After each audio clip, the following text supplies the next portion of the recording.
Hello, I'm Anmol. You're watching Odisha Post Live, and these are today's headlines.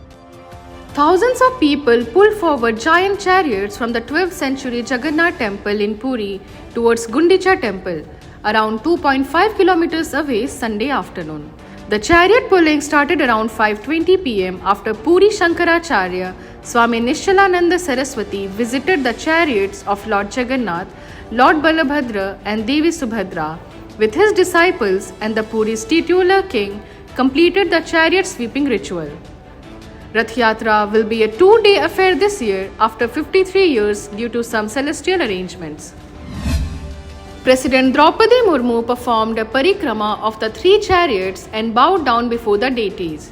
The President, Odisha Governor Raghubar Das, Odisha Chief Minister Mohan Charan Majhi and Union Minister Dharmendra Pradhan symbolically started the mammoth chariot pulling exercise by pulling the ropes connecting the principal Jagannath chariot. Leader of opposition Naveen Patnaik also had a darshan of the sibling deities. Around 1 million devotees are estimated to have converged in Puri for the car festival this year. The Char Dham Yatra was temporarily suspended on Sunday in view of the weather department's prediction of heavy to very heavy rains in the Garhwal region of Uttarakhand on July 7 and 8. Garhwal Commissioner Vinay Shankar Pandey said it has been decided to postpone the yatra for the safety of pilgrims. The death toll in the collapse of a 6-story building in Gujarat's Surat city has gone up to 7, with the recovery of 6 more bodies overnight, police said today. The residential building, located in Pal area, collapsed at around 2:45 pm on Saturday.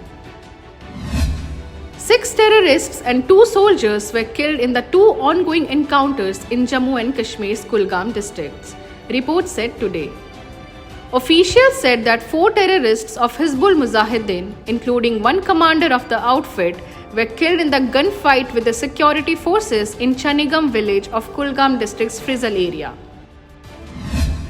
Police have arrested 5 Naxalites and recovered explosives, including 2-barrel grenade launcher shells and a tiffin bomb from them in Chhattisgarh's Sukma district, an official said today. The cadres were apprehended Saturday from Jagargunda police station limits when a joint team of the District Reserve Guard, Bastar fighters and district force was out on an area domination operation. A speeding BMW hit a couple on a 2-wheeler in Mumbai's Worli this morning, resulting in the death of a woman, police said.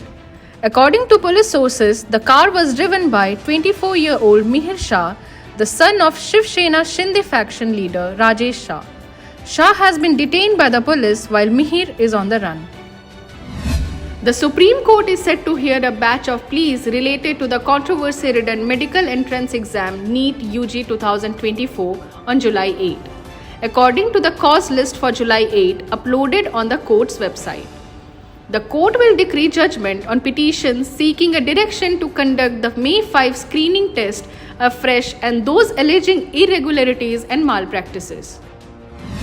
Bahujan Samaj Party chief Mayawati today demanded a CBI probe to the murder of her party's Tamil Nadu President K. Armstrong. She claimed that those arrested so far were not the real culprits and urged Chief Minister M.K. Stalin to refer the probe to the central agency to ensure justice for the victim. The semi-final fixtures of Euro Cup 2024 have been finalized. The defending champions Italy are out, but the runners-up England have managed to reach the last 4 and would be looking to go one better this time around. But they have to face the Netherlands, and then if they win, they will meet the winner of other semi-final between Spain and France. That's all for today's headlines. Stay tuned to Odisha Post Live.